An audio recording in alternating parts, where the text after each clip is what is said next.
studies, I want to talk a little bit now about the problem of corruption. Because what I want to really address today is the overall problem of crime in South Africa, because it is eating away at the foundations of this country. And one of the most insidious types of crime that undermines a society is corruption. There is a direct relationship that has been proven now statistically by a number of social scientists between corruption and atrocities. The reason is this: once in power, corrupt governments cling to their power because of the enormous wealth that their officials are able to amass and put into Swiss bank accounts. Then, when they are challenged for power, these officials persecute, torture, and murder anyone who challenges their grip on power. Now that, if you want an example of it, all you have to do is look next door to Zimbabwe. In Zimbabwe, it resulted in the Corruption genocide against Joshua Nkomo's Matabele people and Mugabe's repression of the movement for democratic change, which has had genocidal implications as well. And that downward spiral has already begun here in South Africa. And I really am concerned about it. Another real problem is that the conviction rate for murder in South Africa has dropped from 32% just 10 years ago to about 22% today. This trend has to be reduced, has to be reversed. Part of it is, frankly, police incompetence. It's not just that the police really want the crime to happen or the murders to happen. They just aren't very good at solving the crimes. But the other reason is they don't seem to have the motivation. They don't seem to have the will to go out and solve the crimes.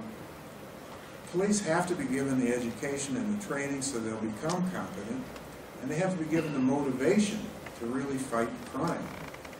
An honest and educated and dedicated police force is the strong arm of justice. It's the arm that actually touches the people.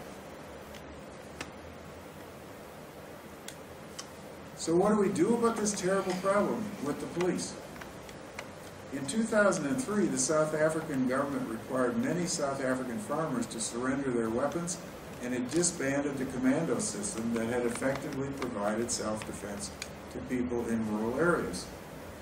Now remember, this isn't just about white people. This is also about African black people and colored people. I mean, security is essential to all societies. And so it's not just a white versus black issue. If you have security, it protects everybody.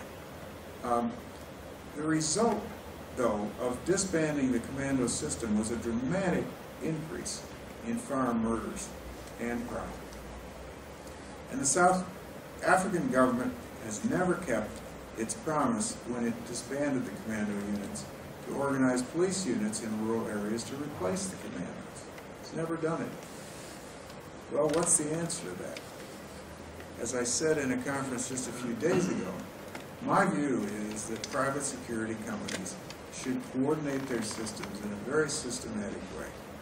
They should use infrared, aerial, and other advanced technology, essentially an intelligence system, to detect criminals quickly and summon both armed private security companies and police to arrest the criminals.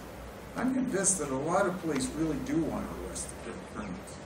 And if you give them the intelligence in advance, I think they might stop a lot of this crime. And if you especially allow them to cooperate with the private security companies, I think then you really have some effective law enforcement. Right now, the private security company system is so expensive for so many people that it is out of reach. So that is why it must be systematized and, in fact, really supported by a lot of people in South Africa to become truly effective. Some have suggested, well, it should be subsidized by the state. I'm really wary of that solution, because as soon as the state subsidizes something, it can also control it. I'd like it to stay private. But then the cases have got to be pressed by public prosecutors until judges will convict and imprison the criminals. Another thing that I would note, and this is a very recent problem, criminal gangs from other African countries, I shouldn't mention any names of particular countries, I think you know the ones I'm talking about, should be deported. Send them back where they came from. You know, we have a very open immigration system in the United States. We just essentially legalized 3 million so-called undocumented workers in America. But one thing we did say at the same time was, if you have committed a felony, if you've committed a major crime or something, we're sending you back where you came from. Well, that's what these criminal gangs are doing. So you've got to infiltrate them, you've got to really take them down, and you've got to send them back to where they came from. The South African government must make stopping farm murders a priority. This has not yet happened. 30,000 commercial farmers supply most of South Africa's food. South Africa is still self-sufficient in food. Zimbabwe used to be self-sufficient in food. Look what's happened now. It's a disaster. South Africa cannot afford to lose the long management experience of current commercial farmers.